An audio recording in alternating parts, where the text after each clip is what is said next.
नमस्कार, आप देख रहे हैं उत्तर प्रदेश खबर। मैं हूं आपके साथ सत्यम गौर।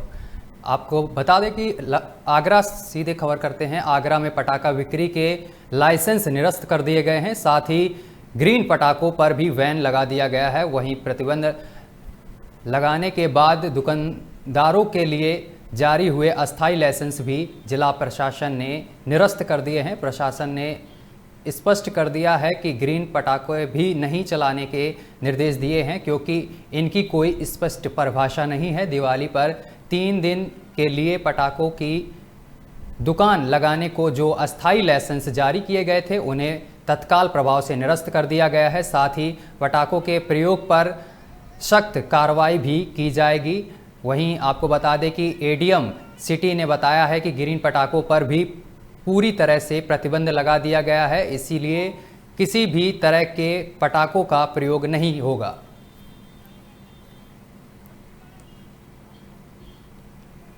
देखिए, 9 तारीख को जो आदेश आया था जीडी का, उसमें जो है आगरा जनपद जो वेरी पुअर क्वालिटी इंडेक्स में जो है उसको जो है चिन्हित किया गया है। और उसके दृष्टिगत ये पूर्णतया जो है पटाखों की बिक्री पर, उसके निर्माण पर, उसके चलाने पर, प्रयोग पर ही प्रतिबंध लगा दिया गया है। जिसके क्रम पे जनपद आगरा में इस दिवाली में पटाखा पर पूर्णतया प्रतिबंध लागू रहेगा।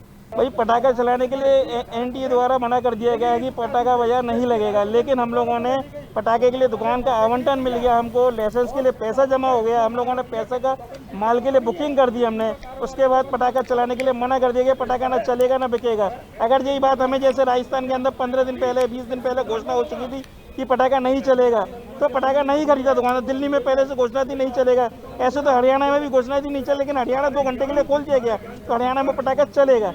ऐसे ही यूपी में हम जो उम्मीद करते हैं, योगी आदित्यनाथ जी से हम जो उम्मीद करते हैं कि हमारे लिए कुछ राहत की पैकेज दे, और भले ही 2 घंटे के लिए चलने के लिए आते, लेकिन पटाखा चलने के आते। तो हर दिवाली पटाखों का होता है, होली दिवाली जो त्योहार हिंदुओं के हैं, अगर वही नहीं।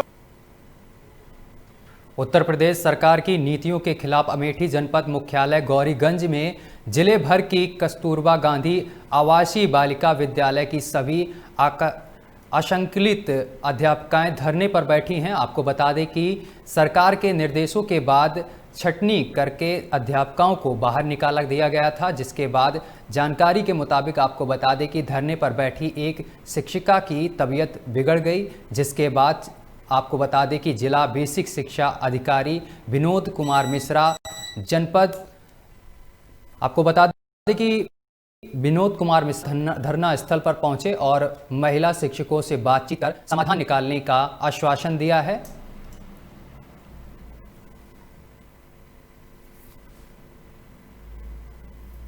उन्होंने ये आश्वासन दिया कि आप हम लोगों को बताइए कि कहाँ पे क्या गलत हुआ है, तो हम कमेटी बैठाएंगे और तब तक के लिए सारी प्रक्रिया रोक देंगे। जो अनुबंध भराए जा रहे हैं या जो रिन्यूअल होने हैं, वो सारी प्रक्रिया हम रोक देंगे जब तक आप लोगों का कुछ डिसीजन हो नहीं जाता है।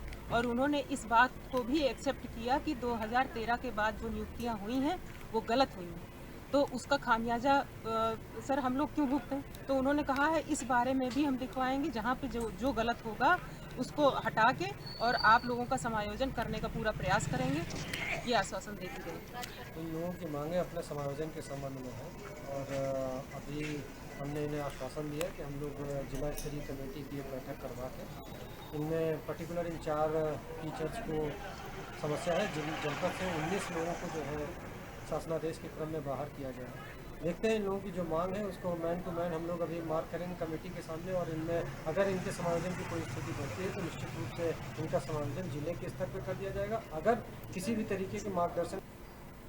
उधर एटा से फर्जी अंकपत्र का मामला सामने आया है। आपको बता दें कि नसीम शेख नाम के व्यक्ति ने फर्जी अंकपत्र के आधार पर 30 साल तक लिपिक के पद पर नौकरी करता आ रहा था। आपको बता दें कि जुलाई 1989 में नसीम शेख की लिपिक के पद पर भर्ती हुई थी, जिसके बाद 30 साल तक नौकरी करने के बाद नवंबर 2019 में रिटायर्ड हुआ। वहीं आरटीआई कार्यकर्ता के जरिए माध्यमिक शिक्षा परिषद से जानकारी मांगने के बाद इस मामले का खुलासा हुआ, जिसके बाद एडीएम प्रशासन ने एरिया और पेंशन रोककर वेतन की रिकवरी के लिए आदेश दे दिया है। मेधावली कला नगर पंचायत में एक नसीम शेख करके लिपिक कार्यरत थे, जो कि वर्तमान समय में रिटायर हो गए हैं। उनके विरुद्ध कंप्लेंट पड़ी थी कि जिस डॉक्यूमेंट्स के आधार पर उनकी नियुक्ति हुई थी और जिसके आधार पर पूरी सर्विस उन्होंने पूरा किया वो फर्जी है। तो उसकी बोर्ड से हमने बनारस बोर्ड से उसकी जांच कराई। जांच में तथ्य आया कि जिस अनुक्रमांक की सर्टिफिकेट उन्होंने लगाया हुआ था वो वहाँ फर्जी पाया गया। ऐसा कोई सर्टिफिकेट बोर्ड द्वारा निर्गत नहीं किया गया।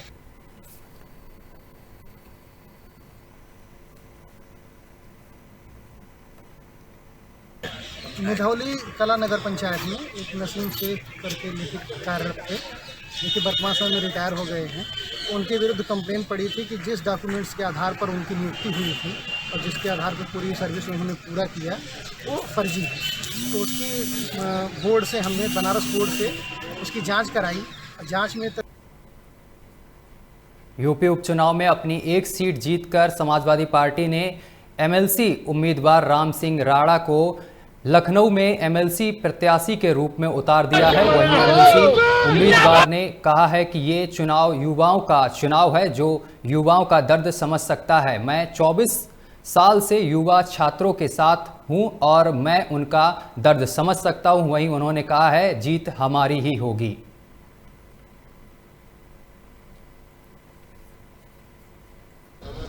कुछ नहीं, ये चुनाव स्नातक निर्वाचन क्षेत्र नौजवानों का चुनाव है और जो नौजवानों के बीच में रहा है वही उनका दर्द समझ सकता है।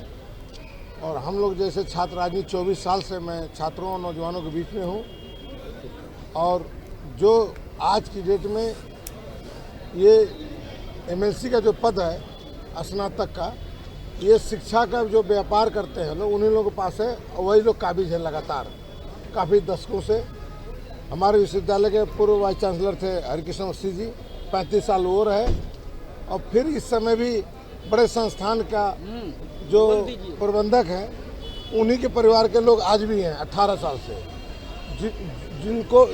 जिनके खिलाफ लड़ना है वो खुद ही इस पद पे हैं, तो कब नौजवानों का आवाज़, बेरोजगारों का आवाज़ ये उठा सकते हैं। और आज हम लोग जैसे अगर आते हैं तो शिक्षा का बाजारीकरण, व्यवसायीकरण बंद होगा। उत्तर प्रदेश में उपचुनाव में जीत के बाद एमएलसी चुनाव का नामांकन शुरू हो गया है। नामांकन के पहले दिन भारतीय जनता पार्टी ने अपने 2 प्रत्याशियों का नामांकन कराएंगे। वहीं आपको बता दें कि नामांकन के लिए भारतीय जनता पार्टी ने रथ यात्रा निकाली, जिसमें बड़ी संख्या में बीजेपी कार्यकर्ता मौजूद रहे। भारतीय जनता पार्टी मुख्यालय से कलेक्ट्रेट तक रथ यात्रा निकाली जा रही है। वहीं आपको बता दें कि उमेश द्विवेदी ने और अवनीश कुमार भारतीय जनता पार्टी के उम्मीदवार हैं। इन 2 उम्मीदवारों को उतारा गया है उपचुनाव में जीत के बाद। उत्साहित हूँ, लोगों का साथ देख के अच्छा लग रहा है और जिस तरह का सहयोग वोटर बनाने से नामांकन तक सबका मिला है, लगता है जीत भी ऐसे ही भारी होगी।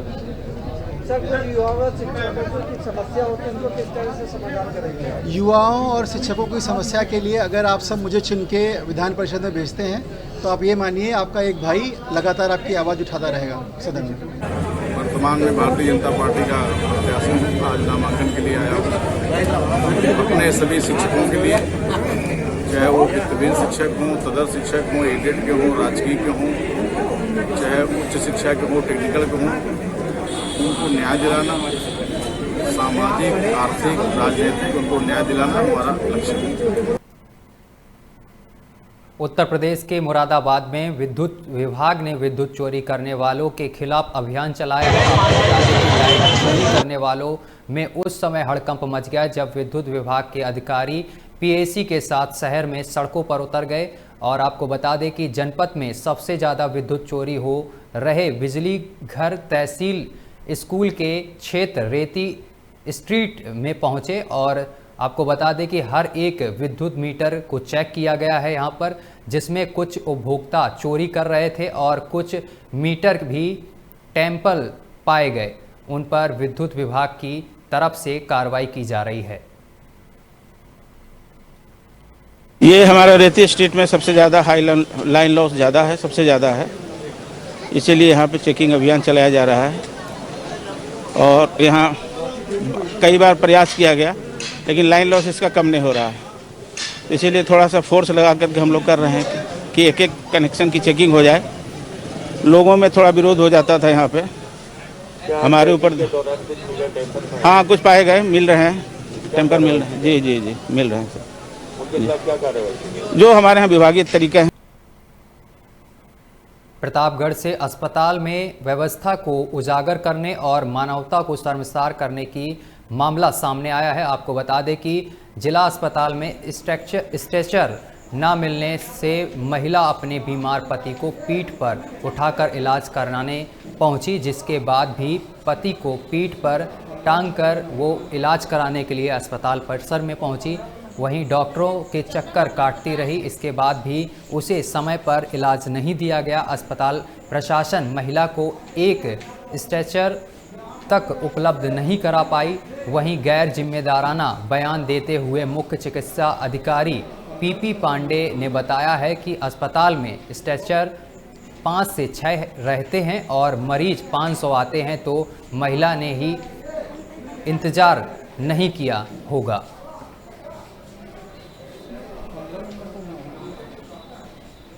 क्या नाम है आपका? कौन है ये जिसको आप लेके आई हैं? हाँ, क्या हुआ इनको? सर ये तो पेड़ पर से गिर गए थे। हाँ, 25 मार्च को पैर टूटा था फूला, तो हमने जो सब दिखाया, पैसा था तो 3 महीने के लिए लॉकडाउन खत्म हो जाता, ऑपरेशन कराया।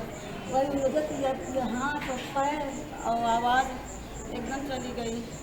क्या अभी आपको अस्पताल के बाहर स्टेशन नहीं मिला? नहीं सर, कोई मदद करनी नहीं है? नहीं सर, कोई नहीं, हमारे कोई नहीं है, एक लड़की है हमारे। नहीं, यहाँ डॉक्टर या वार्ड बॉय कोई नहीं मिला? नहीं सर। कहाँ घर है आपका? हमारा तो अमेठी घर पर मगर रहता है। आपके बच्चे नहीं है? नहीं सर, एक लड़की है। क्या नाम है आपका? हमारा नाम शोभा है।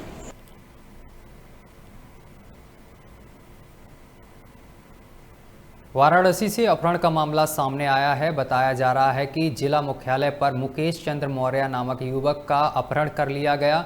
आपको बता दें कि मुकेश चंद्र युवक मौर्य कृष्ण चंद्र मौर्य का पुत्र है, जो कि कृष्ण चंद्र मौर्य मीडिया फाउंडेशन पूर्व उत्तर प्रदेश के महासचिव हैं, जिनकी सूचना लंका थाने और अधहट थाने में दी गई, लेकिन कोई सुनवाई नहीं की गई। इसके बाद अनुप्रिया पटेल द्वारा माननीय मुख्यमंत्री को पत्र लिखा गया, जिसके बाद भी किसी भी प्रकार की कार्रवाई होती हुई नहीं दिखाई दी। जिसके बाद एसएसपी और अन्य तमाम आला अधिकारियों को पुत्र की गुमशुदगी और अपहरण की सूचना दी गई, ताकि जल्द से जल्द इस मामले की कार्रवाई की जाए, लेकिन इसके बावजूद भी अभी तक कोई भी सुनवाई नहीं की गई है। माता जी, आपका शुभ नाम? हम अपने लड़का के अत्ता में आई थी। नाम बताओ। पार्वती। यहाँ पे किस लिए आई हुई मुख्यालय? धरना के लिए जी, धरना देने के लिए। तो क्या मांगे आती है आपका? हमने का मांग पूरी हो, हमारा लड़का मिल जाए, हम यहाँ से चल जाए। जब तक लड़का बरामद न हो तब तक हम यहाँ से न जाए। यही बैठो भैया, बस हम यही चाहत है और कुछ। अमेठी में जगदीशपुर थाना क्षेत्र के रानीगंज बाजार में व्यापारियों और किसानों में सड़क पर उतरकर विरोध प्रदर्शन किया है। वहीं मुसाफिर खाना तहसीलदार ने व्यापारियों से बात की और उनकी मांगों को लेकर ज्ञापन भी लिया है। साथ ही तहसीलदार के समझाने के बाद धरना प्रदर्शन समाप्त किया गया है। रायबरेली से अयोध्या मार्ग पर बनने वाले पोर लोन को लेकर अधिग्रहण की गई जमीन का सही मुआवजा न मिलने पर नाराज व्यापारियों और किसानों ने ये धरना प्रदर्शन किया है और साफ तौर पर चेतावनी भी दी गई है कि अगर हमारी मांगें पूरी नहीं की गई तो हम विशाल विरोध प्रदर्शन करेंगे। मैं यहाँ का व्यापारी हूँ, जीएसटी भी भरता हूँ, इनकम टैक्स भी देता हूँ। हमारी दुकान है, यहाँ पे हमारा मकान है जो कि करोड़ों की बिल्डिंग है, उसका मुआवजा 5 लाख 10 लाख मिल रहा है, उसकी ईंटें की उतनाई नहीं आ रही है। हम लोग यहाँ से दुकान हटाने के बाद कहाँ जाएंगे? हमारे लोगों के पास न कोई लैंड है न कोई दूसरी ज़मीन है। न व्यापार करने का कोई और साधन है। हम लोगों का मकान जिस दिन गिर जाएगा उसी दिन से हम लोग रोड पे हैं। हमारे पास कोई जीविका का साधन नहीं है। परिवार में 10 लोग हैं, भूखों मर जाएंगे। कारण क्या आज आप लोग धरने बैठा है? और धरने बैठा है, हम लोगों को पैसा नहीं मिल रहा है। सर्किल रेट का पैसा अगर मिल जाए मुआवजा, तो हम लोग अगर अलग ज़मीन लेके घर तो बना सकते हैं, दुकान तो कर सकते हैं। इसलिए हम लोग धरना प्रदर्शन, हम लोग राज्य मंत्री को बुलाया, उन्होंने आश्वासन दिया कि तुम लोगों को पूरा काम होगा। डीएम के यहाँ गए, वो भी आश्वासन दिए। लिखित कार्रवाई दी हम लोगों ने, एसडीएम ने कार्रवाई की, लेकिन कहीं से कोई आश्वासन ये मिल रहा है कि आप लोग बस जितना मिल रहा है इतना ले लो, नहीं वो भी नहीं मिलेगा। अगर आप लोगों की मांगे नहीं पूरी तो आप लोग क्या करें? हम लोग अनिश्चित काल जब तक मांगे नहीं पूरी होगी तब तक रानीगंज में किसी की व्यापार प्रतिष्ठान कोई नहीं खुलेगा, सारा बंद रहेगा। हम लोग ऐसे रोड पर बैठ के भूख हड़ताल करेंगे, आत्महत्या कर लेंगे यहीं पे। यहाँ पे हमारे यहाँ जितनी जनता इकट्ठा है, ये फैज़ाबाद और अयोध्या वाली जो रोड बन रही है उसी के विरोध में, उसी के मुआवजे के लिए इकट्ठा हुए हैं सारे लोग। क्योंकि जो यहाँ पे मुआवजा दिया जा रहा है कंस्ट्रक्शन के हिसाब से इतना कम है कि आप उसको तोड़ने की मजदूरी उससे नहीं बराबर कर पा रहेंगे हैं। और यही वजह है कि यहाँ सारे लोग इकट्ठा हुए हैं। ज़मीन का भी जितना मुआवजा आया हुआ है वो इतना कम है कि जिसकी कोई हद नहीं है। 13,000 14,000 दोनों ग्राम सभाओं को मिला करके होना चाहिए, और 1300 और 1400 सर्किल रेट के हिसाब से हम लोगों को दिया जा रहा है। अभी यही चीज़ हम लोग अगर बैनामा कराने तहसील मुसाफिर खाना में जाते हैं तो हमसे 14,000 और 13,000 रुपये के हिसाब से स्टाम्प जमा करवाया जाता है, शुल्क जो है। नहीं, शिकायत तो सर की गई है। शिकायत तो सबसे पहले हमने अपने नज़दीकी मंत्री जी से बात की। मंत्री जी ने यहाँ रानीगंज में बुला करके एसडीएम साहब के सामने ये बातें पेश करवाई। फिर उसके बाद हम लोगों ने अपनी शिकायत जा करके वहाँ पे गौरीगंज में डीएम साहब के सामने बात की। डीएम साहब ने ये एकदम क्लियर पब्लिक प्लेस पे ये बात कही कि आप लोगों के साथ इंसाफ होगा, न्याय होगा। आपकी बिल्डिंग का रेट, आपकी ज़मीनों का रेट, हम लोग जो रेट है उचित रेट हम लोग दिलवाएंगे। लेकिन उसके बाद से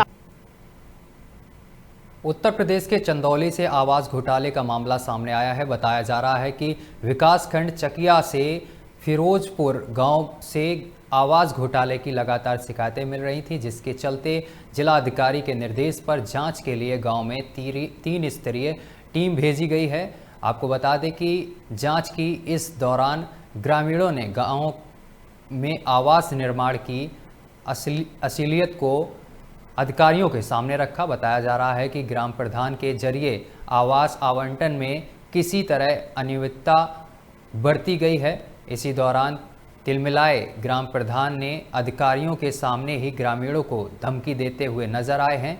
आपको बता दें कि अभिलेखों में ग्रामीणों का आवास पूर्ण दिखाया गया है, जबकि शिकायतकर्ताओं ने बताया है कि पैसे खाते में आए ही नहीं हैं और वो पैसे कहीं और भी भेज दिए गए हैं।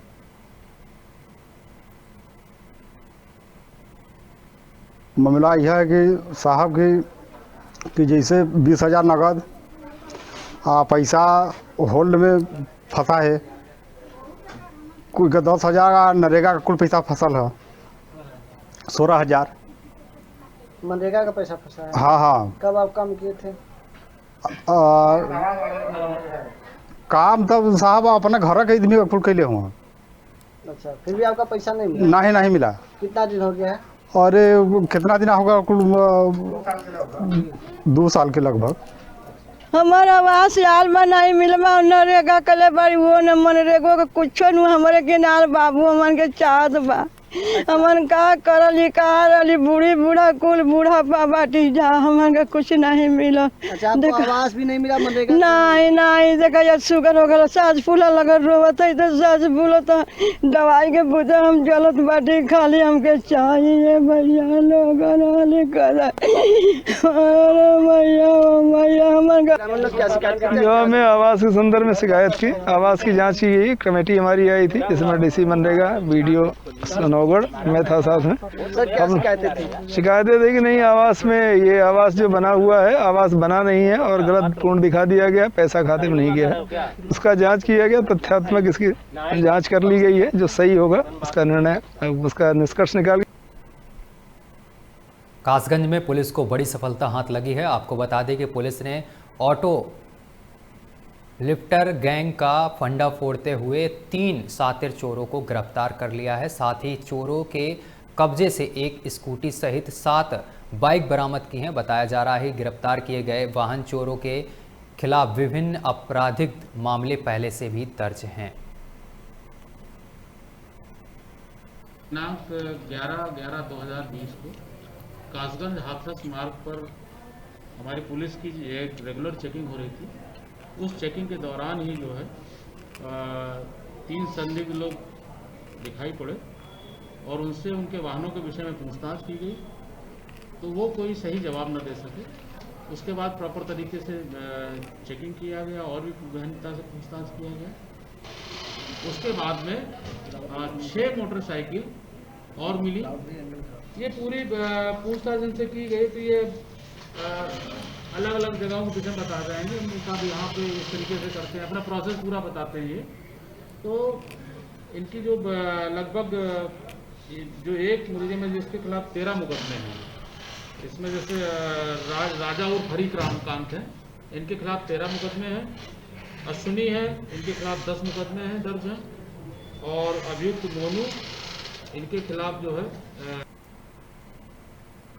अभी के लिए बस इतना ही। देश दुनिया की तमाम खबरें देखने के लिए देखते रहिए लोकमंच।